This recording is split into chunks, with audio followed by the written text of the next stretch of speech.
Welcome my dear student. अभी आप देख रहे हैं mathematics channel Rajendra concept of mathematics, जहां मिलते हैं आपको हायर मैथमेटिक्स से रिलेटेड अनेक टाइप का वीडियो। और अभी हम डिस्कस करने वाले हैं system of linear equation, right. ये आपके इंजीनियरिंग मैथमेटिक्स के साथ साथ आपके बीएससी, एमएससी या किसी कॉम्पिटिटिव एग्जाम देने वाले हैं, जैसे कि IIT JAM, CSIR NET, GATE, इस तरह के अनेक कंपटीशन के लिए इस टॉपिक से क्वेश्चन पूछे जाते हैं, राइट। तो चलते हैं हम इसका डिस्कस करते हैं पूरी डिटेल से, पूरी एग्जांपल के साथ, और जो प्रीवियस एग्जाम में पूछे हुए क्वेश्चन हैं वो सभी को डिस्कस करते हुए इस चीज को हम आगे बढ़ाएंगे और डिटेल से एक्सप्लेन करेंगे पॉइंट टू पॉइंट, ताकि विद्यार्थी को दिक्कत नहीं हो सके, राइट। तो देखिएगा इसका क्या है, सिस्टम ऑफ लीनियर इक्वेशन। तो सबसे पहले हम डिस्कस करेंगे नॉन होमोजेनियस इक्वेशन और होमोजेनियस इक्वेशन क्या है फॉर्म, ठीक है। तो हम डिफिनेशन के साथ डिफाइन करते हुए डिस्कस करेंगे, क्लियर। देखिएगा नॉन होमोजेनियस इक्वेशन क्या है।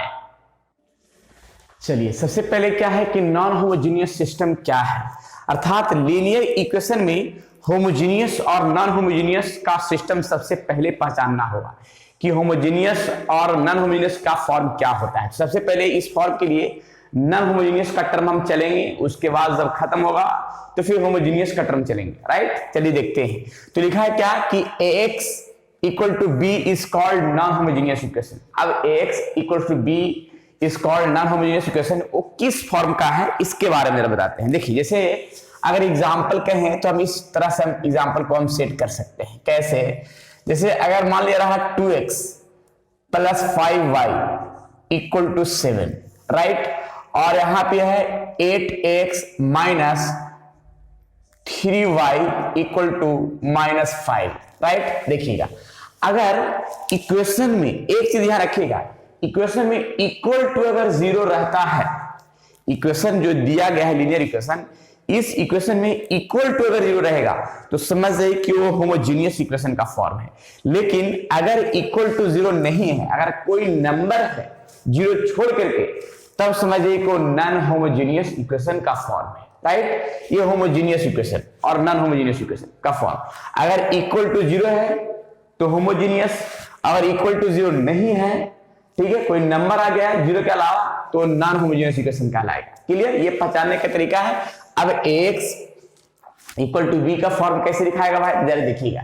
यहां p का फॉर्म है, इस टर्म को हम ऐसे लिख सकते हैं। अगर मैट्रिक्स का फॉर्म अगर हम दर्शाना चाहते हैं तो देखिए x का कोफिशिएंट लिख दिया है और y का कोफिशिएंट लिख दिया है, राइट। देखिएगा और इसके बाद जो मेरा दो वेरिएबल टर्म है x और y, वो x और y का फॉर्म ऐसे लिखा, राइट। और ये फॉर्म जो है इक्वल टू है जो 7 और माइनस 5 का फॉर्म है, जिसको हम रो का अगर मल्टीप्लाई कॉलम से करते हैं, ऐसे रो है और कॉलम से मल्टीप्लाई करते हैं तो 2x प्लस 5y जो मेरा पहला इक्वेशन तैयार होगा। फिर देखिए इसी रो को इस रो को इस कॉलम से करते हैं तो 8x माइनस 3y जो यहां तैयार होगा, i इक्वल टू 7 और माइनस 5 तो है ही। तो इस फॉर्म को हम बोलेंगे a बोलेंगे, राइट। और इसको जो x और y है इसको हम बोलेंगे x और इसको b तो है, यानी ax इक्वल टू b का जो फॉर्म आएगा वो नॉन होमोजेनियस इक्वेशन का फॉर्म कहलाएगा, राइट। ये पहला टर्म है नॉन होमोजेनियस इक्वेशन के लिए। इसका हम आगे हम system of non homogeneous linear equation का हम टर्म लिखते हैं, उसके बाद आगे बताएंगे। क्लियर? पहचानने तो समझ में आ गया कि नॉन होमोजेनियस इक्वेशन का फॉर्म कैसे होता है और क्या क्या इसका टर्म होता है। क्लियर? चलिए जरा लिखते हैं आगे का form. System of non homogeneous linear equation क्या क्या है स्टेटमेंट, उसका स्टेटमेंट थोड़ा सा लिख देते हैं, ज्यादा बढ़िया होगा। देखिए क्या लिखा गया है, system of non homogeneous linear equation में let us consider system of m linear equation in n known से x1 x2 x3 dot dot xn as belong. यानी जो n नोन है वो x1 x2 x3 dot dot xn का form है, उसको unknown का फॉर्म दिया गया है। क्लियर है? उसको अननोन बोलते हैं और उस फॉर्म के लिए हम x by z भी का हम इक्वेशन लिख सकते हैं। जो इक्वेशन में वेरिएबल टर्म होता है उसी को अननोन का फॉर्म यहाँ पे लिखें। तो यहाँ पे लिखा है क्या कि first column x1, first second column x2 dot dot first n column xn b1, second row first column x2 plus second column x2 plus यहाँ पे x2 नहीं, यहाँ x1 हुआ, राइट। फिर यहाँ भी x1 हुआ, फिर dot dot A first second row N column X N, यहां पे क्या होगा B2 dot dot M row first column x1 M row second column x2 dot dot M row N column xn bn। अब यहाँ पे an और bn constant term है और यहाँ पे रियल नंबर होगा। अब क्या होगा जरा देखिएगा। सबसे पहले हम एक काम करते हैं रियल और कॉम्प्लेक्स, तो हम एक मैट्रिक्स के रूप में हम इस जो इक्वेशन दिया हुआ है, अभी थोड़ा देर पहले ही मैंने बताया था कि इसको हम कैसे लिखते हैं, तो पहले मैट्रिक्स के रूप में लिख देते हैं। देखिए x1 का कोफिशिएंट ऐसे लिख देते हैं, डॉट डॉट डॉट डॉट इस तरह का पार्ट लिखाएगा, क्लियर है ना, ऐसे। और यहां पे होगा m रो फर्स्ट कॉलम, फिर ऐसा ही क्या होगा पूरा टर्म लिख देंगे, dot dot dot dot dot m row second column का part, clear, dot dot dot first row n column second row n column, ऐसा ही m रो n कॉलम। जो कोफिशिएंट है उसी पार्ट को मैंने एक मैट्रिक्स फॉर्म में, ये जो इक्वेशन था इस इक्वेशन को मैट्रिक्स फॉर्म में, और यहां पे मैंने लिखे क्या क्या कि x1 x2 dot dot xn का फॉर्म, राइट, और इक्वल टू बी जो लिखा हुआ है b1 b2 b3 उसको लिख देंगे, यानी ये हो गया b1 b2 dot dot bn, right. इस तरह का पार्ट आया, यानी इसको हम लिख सकते हैं a और इसको लिख सकते हैं x और इक्वल टू क्या हो जाएगा b। मतलब ये हम फॉर्म में बताना ये चाह रहे हैं, ये हो गया a हो गया, ये हो गया x हो गया और ये हो गया b हो गया, उसको हम साइड में लिख देते हैं, ज्यादा बढ़िया होगा। चलिए इसमें मैंने लिखा है क्या, उसी को इसको मैंने जो a माना है और a बराबर मैट्रिक्स लिख दिया गया है, x बराबर लिख दिया गया है और b बराबर लिख दिया गया है, क्लियर। तो इस तरह से इक्वेशन जो है रहेगा, तो उसको मैट्रिक्स फॉर्म में इक्वेशन का term ax equal to b के फॉर्म में लिख करके a का वैल्यू ये है, x है और ये b है, राइट। इक्वेशन कैसे एग्जांपल रहेगा, जरा एग्जांपल हम दिखाते हैं तो ज्यादा बढ़िया होगा और क्लियर भी होगा, राइट। जरा देखिएगा इक्वेशन का फॉर्म क्या होगा इक्वेशन के लिए। देखिए इक्वेशन क्या लिख सकते हैं, -3x1 plus 2x2 equal to 6, और भी हम देख सकते हैं यहाँ पे 5x1 और 7x2 इक्वल टू मान लिया 8 आ गया। अब इस जो इक्वेशन है इसको मेरा जो है ना कैसे हम इस फॉर्म को हम लिखेंगे, देखिएगा इस फॉर्म को हम पहले ऐसे लिखना चाहेंगे, x1 का कोफिशिएंट और x2 का कोफिशिएंट मैट्रिक्स फॉर्म लिख दिया गया, और यहां पे जो है इसको लिख सकते हैं इस तरह का पार्ट में x1 और x2 का टर्म, क्लियर है। या और भी हम बराबर में क्या लिख सकते हैं, तो 6 और 8 लिख सकते हैं, जिसको हम यहाँ a इसको बोल सकते हैं, इस मैट्रिक्स को इसको x बोल सकते हैं, और बराबर में क्या है b, जिसको हम यहाँ पे लिख सकते हैं कि a बराबर जो फॉर्म है वो है -3 2 और 5 और 7, राइट, और x बराबर जो है वो x1 और x2 होगा, और b जो है b मेरा कितना है 6 और 8 है। यानी ये इक्वेशन जो है 3 कॉलम का भी हो सकता है, यानी कितनों का इक्वेशन है, एक्स वाई जेड भी हो सकता है, एक्स वाई जेड का फॉर्म हुआ, तो यहाँ पे मैंने x1 x2 का फॉर्म लिख दिया है, राइट। तो ये फॉर्म मेरा हो गया क्लियर, जो system of non homogeneous linear equation, clear है। अब थोड़ा सा आर्गुमेंटेड मैट्रिक्स के बारे में बताते हैं कि वो होता क्या है, कैसे फॉर्म होता है, इसको पहले नोट कर लिए, नेक्स्ट पार्ट देखिएगा। अब थोड़ा सा आर्गुमेंटेड मैट्रिक्स के बारे में थोड़ा बताते हैं कि आर्गुमेंटेड मैट्रिक्स लिखाता कैसे है, किस फॉर्म के लिए है, इसके बारे में थोड़ा दिखाते हैं, ठीक है। इसको थोड़ा स्टेटमेंट लिख देते हैं, एक लाइन देखिएगा। आर्गुमेंटेड मैट्रिक्स का form, the augmented matrix of given system of linear equation can be written as a such that B. एक आर्गुमेंटेड मैट्रिक्स का ये लिखने का तरीका है, और लिखा है कि एक मैट्रिक्स जो फॉर्म है वो लिख दिया है, और b1 b2 dot dot bm, जो ए मैट्रिक्स मैंने माना था उस फॉर्म को यहाँ पे लिखा गया है, और ये टर्म है, ठीक है। हम एक इक्वेशन के माध्यम से हम समझाते हैं कि कैसे आर्गुमेंटेड मैट्रिक्स को हम लिखते हैं तो ज्यादा बढ़िया होगा, क्लियर। जरा देखते हैं इक्वेशन क्या क्या फॉर्म बनता है। चलिए देखिएगा, एक इक्वेशन लिखा है, इसको आर्गुमेंटेड मैट्रिक्स में लिखना है, जरा देखिएगा। सबसे पहले तो हम a सच दैट b लिखेंगे, और इस फॉर्म में हम एक तरीका अपनाएंगे क्या, इधर देखिएगा। सबसे पहले x का कोफिशिएंट लिख दिया और y का भी कोफिशिएंट लिख दिया गया, राइट। सच दैट का फॉर्म है, और यहाँ 5 है और यहाँ कितना है 7 का टर्म है। क्लियर है? तो देखिएगा जो हम ए मैट्रिक्स का फॉर्म लिखते थे, ठीक है, और जो बी लिखते थे वो यहाँ ये आर्गुमेंटेड मैट्रिक्स के रूप में ऐसे ही लिखा जाता है। हम और भी इक्वेशन लिख सकते हैं। इक्वेशन देखिए क्या लिख सकते हैं, देखिए एक और क्वेश्चन देते हैं, 7x 8y minus 9z equal to 2, right. फिर यहां हो जाए क्या, 2x minus 7y plus 8z equal to 0। और देख सकते हैं क्या, यहां लिख सकते हैं कि minus 5x plus 2y equal two plus 12 इतना इक्वल टू 12, या फिर यहां पे लिख सकते हैं -5, राइट। अब जरा हम देखिए आर्गुमेंटेड मैट्रिक्स में लिखना है तो कैसे लिखेंगे, आसान तरीका है, a सच दैट b, इसको आर्गुमेंटेड मैट्रिक्स का फॉर्म दिया गया है। और इसमें हम एक टर्म अपनाएंगे क्या कि x का जो कॉफिशिएंट है, y का कॉफिशिएंट है, और यहां पे z का जो कॉफिशिएंट सच दैट ऐसे, यहां पे क्या है, 2 है, 0 है, -5 है। देखिए ये जो फॉर्म हो गया ये a हो गया और ये क्या हो गया, b हो गया। तो इसी फॉर्म को हम आर्गुमेंटेड मैट्रिक्स का फॉर्म देते हैं। क्लियर? ऐसा ही लिखते हैं। चलिए तो आर्गुमेंटेड मैट्रिक्स का फॉर्म हो गया क्लियर। कैसे लिखते हो सामने दिख रहा है। अब थोड़ा कंसिस्टेंट और इनकंसिस्टेंट का थ्योरी देखते हैं कि क्या होता है, उसको जरा नोट कीजिए, उसके बाद आगे बढ़ते हैं। Clear? Condition for consistency, right, consistence और इनकंसिस्टेंट के बारे में बताएंगे, दोनों लिख लीजिए पहले। चलिए तो हम थोड़ा सा दिखाते हैं इसका रूल जो लिखवाया है।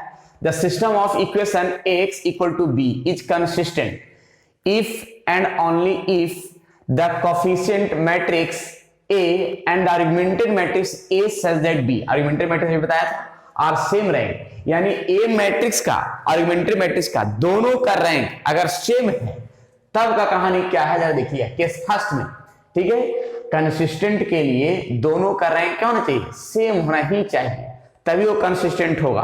अगर रैंक सेम नहीं रहेगा तो इनकंसिस्टेंट होगा, डायरेक्ट लिख देंगे, ठीक है। लेकिन अगर जब रैंक सेम रहे तो क्या है, दो केस चलता है, क्या है कि रैंक ए का और रैंक बी का, अगर रैंक ए का और रैंक ए आर्गुमेंटेड बी का अगर रैंक दोनों इक्वल आता है और बराबर n यानी नंबर ऑफ अननोन, अननोन का मतलब है कि x y z जो मैंने माना था x y z या फिर x1 x2 x3 मैंने बोला था अभी इक्वेशन में xn, राइट। तो ये अगर इसके बराबर अगर आता है x y z अगर 3 गो है, ठीक है, और यहां भी रैंक 3 गो आ गया है, तो तीनों बराबर अगर आ गया है तो ये सिस्टम क्या कहलाएगा, यूनिक सॉल्यूशन कहलाएगा, राइट। ये सिस्टम यूनिक सॉल्यूशन कहलाएगा जो कंसिस्टेंट होगा। क्लियर है? जब तीनों बराबर होगा तब। लेकिन रैंक ए और रैंक ए आर्गुमेंटेड बी का दोनों का रैंक बराबर हो, लेकिन जो एक्स वाई जेड है अननोन नंबर है, ठीक है, उसको से अगर कम रहे रैंक, मान लिया 3 रहे और इधर रैंक मेरा 2 रहे, तब मेरा कहलाएगा मेनी सॉल्यूशन, जिसको बोल सकते हैं इनफिनाइट सॉल्यूशन बोल सकते हैं, राइट। कब? जब अननोन से कम रहे रैंक ए और बी का और ए का, ठीक है, ए और बी तो दोनों बराबर ही होना चाहिए। रैंक ए और रैंक ए आर्गुमेंटेड बी का अगर दोनों बराबर है और इन अननोन नंबर से इसका रैंक कम रहे, ठीक है, तब मेरा कहलाएगा इनफिनाइट सॉल्यूशन। अगर तीनों बराबर रहेगा तो यूनिक सॉल्यूशन। और रैंक ए और आर्गुमेंटेड रैंक ए बी अगर बराबर नहीं रहे तो इनकंसिस्टेंट कहलाएगा। तो बस कंसिस्टेंट पे याद रखिएगा कि ये बराबर ही होना चाहिए और इनकंसिस्टेंट बराबर नहीं होना चाहिए। क्लियर है? जिसको अगर बराबर नहीं होगा तो बोल सकते हैं नो सॉल्यूशन, ये हो गया इनकंसिस्टेंट सॉल्यूशन। थोड़ा सा हम नोट में एक लाइन लिखवाते हैं तो ज्यादा बढ़िया होगा। क्लियर? चलिए जरा देखिएगा, नोट में लिखा है the necessary and sufficient condition for a set of linear non-homogeneous equation to be consistent is that rank of coefficient and the argumented matrix are equal। यानी a का रैंक और आर्गुमेंटेड मैट्रिक्स का rank दोनों equal ही आना चाहिए, वो कहलाएगा consistent. Equal नहीं आएगा वो कहलाएगा इनकंसिस्टेंट, राइट। ये necessary and sufficient condition. Clear है? अब थोड़ा सा एग्जांपल दिखाते हैं ज्यादा बढ़िया होगा। क्लियर? थोड़ा देखते हैं एग्जांपल से क्या बनेगा। चलिए मैंने एक इक्वेशन दिया है और इस इक्वेशन को चेक करना है कि कंसिस्टेंट है या नहीं। थोड़ा हमें एग्जाम्पल जो दिया है उसको हम बेहतरीन तरीका के साथ समझाते हैं, कैसे इसको हम सोल्व करते हैं इसके बारे में। तो पहले मैंने सोल्यूशन करने का तरीका अपनाते हैं। देखिएगा, इसमें हम एक काम करते हैं, इस फॉर्म को एक मैट्रिक्स के रूप में लिखना चाह रहे हैं। कैसे लिखना चाह रहे हैं जरा देखिएगा। इस फॉर्म को हम ऐसे ही लिखना चाह रहे हैं, जैसे अगर मान लिया ये इक्वेशन है, तो मैंने बताया था कि 2x का कोफिशिएंट और यहाँ पे ये हो जाएगा y का कोफिशिएंट, राइट, मैट्रिक्स के रूप में। और जो x और y है उसको ऐसे कॉलम में लिख देना है, और जो बराबर के साइड में है उसको हम इस पार्ट में लिख दिया है। मतलब इसको हम बोल सकते हैं a बोल सकते हैं, और इसको कैपिटल X और इसको हम B बोल सकते हैं।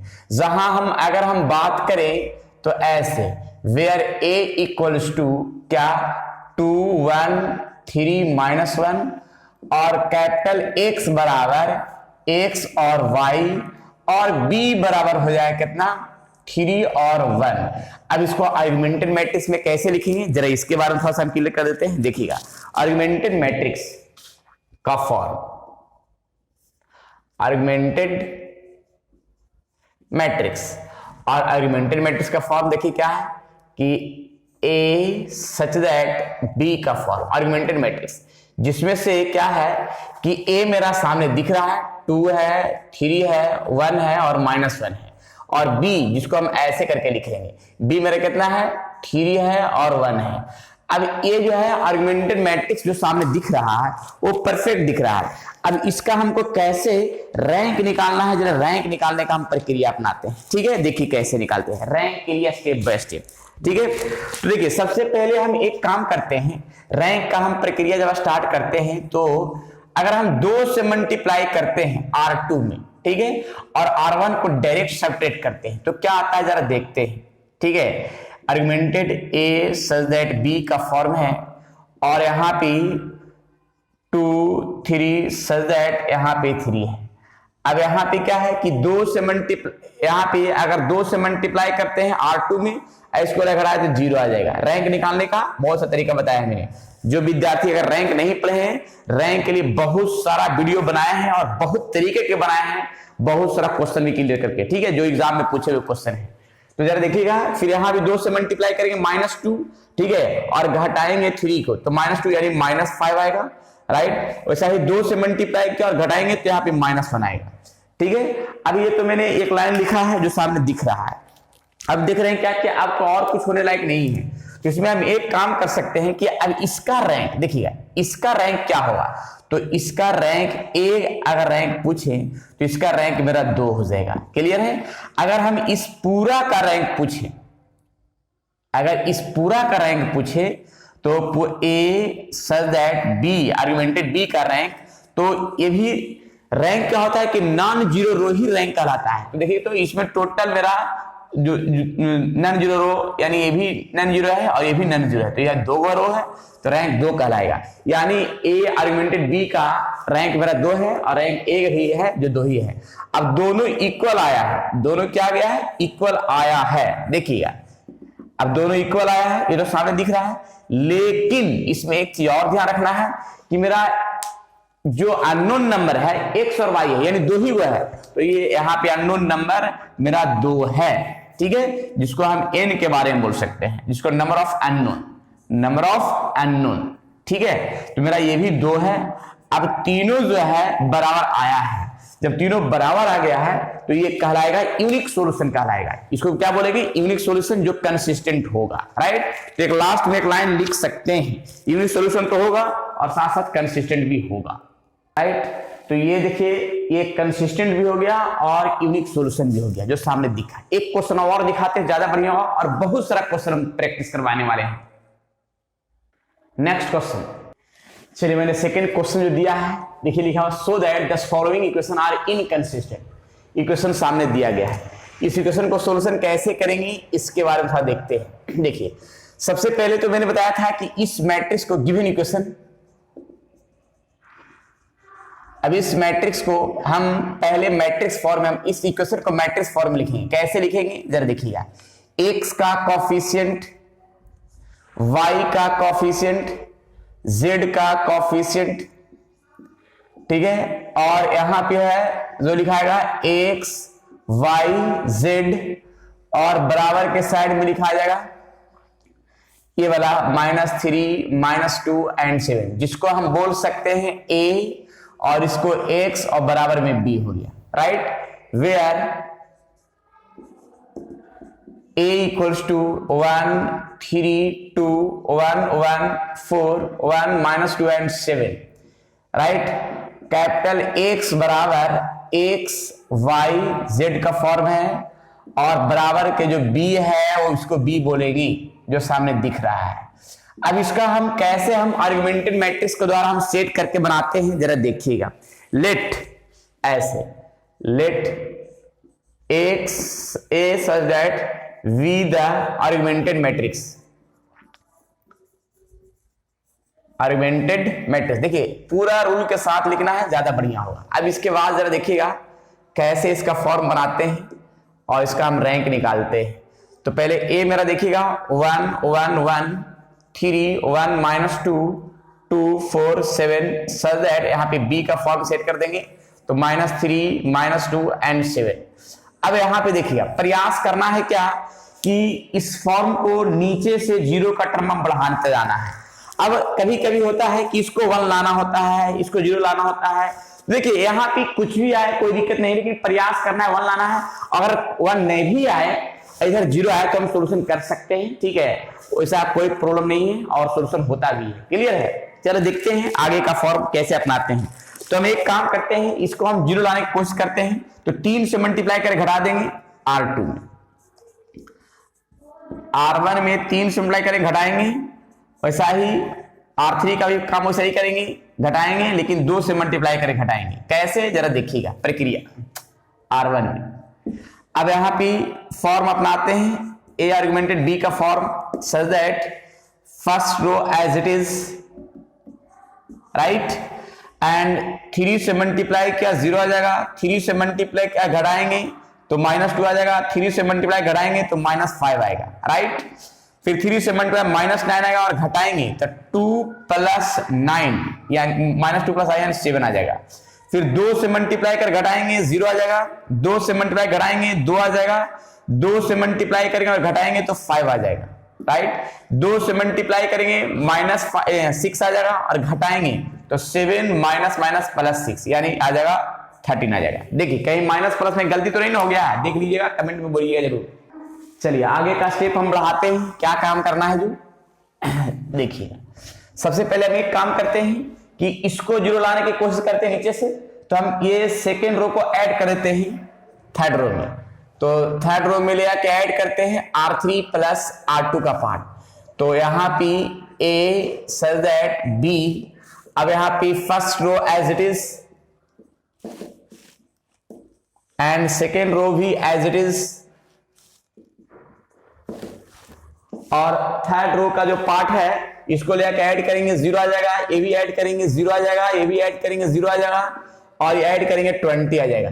अब तो ज्यादा मेरा टर्म 0 आने की कोशिश में नहीं है, ठीक है। तो ऐसा करते हैं कि अब यहाँ पे अब देखते हैं कि जो ये दिख रहा है पूरा टर्म, ये पूरा मेरा नॉन जीरो रो है, ये वाला ए वाला, ठीक है।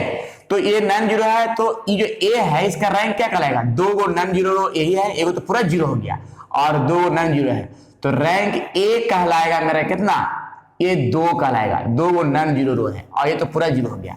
ये तो हो गया ए का। अगर हम पूरा काम देखें इस पूरा मैट्रिक्स के फॉर्म में आर्गुमेंटेड जो है, अगर रैंक हम ए सच दैट बी आर्गुमेंटेड को अगर निकालना चाहिए तो ये भी नॉन जीरो है, ये भी नॉन जीरो पूरा है, लेकिन ये पूरा यहां तक है, लेकिन आगे जब बढ़ाएंगे तो नॉन जीरो रो, यानी ये भी जो है नॉन जीरो रो है, तो पूरा का रैंक हम मेरा 3 कहलाएगा। अब सवाल यहां पे आया कि ए का रैंक और आर्गुमेंटेड ए बी का रैंक दोनों बराबर नहीं है, ठीक है। जब ये दोनों बराबर नहीं है तो जाहिर सी बात है कि वो इनकंसिस्टेंट ही कहलाएगा, जो यहाँ पे प्रूफ करने के लिए बताया गया था कि इनकंसिस्टेंट, लेकिन ये दोनों बराबर आता है तो कंसिस्टेंट कहलाता है। पहला कहानी जो सामने दिख रहा है, क्लियर, तो ये तो इनकंसिस्टेंट ही हो गया, सामने जो दिख रहा है, क्लियर। तो इसको एक लाइन लिख देते हैं लास्ट में।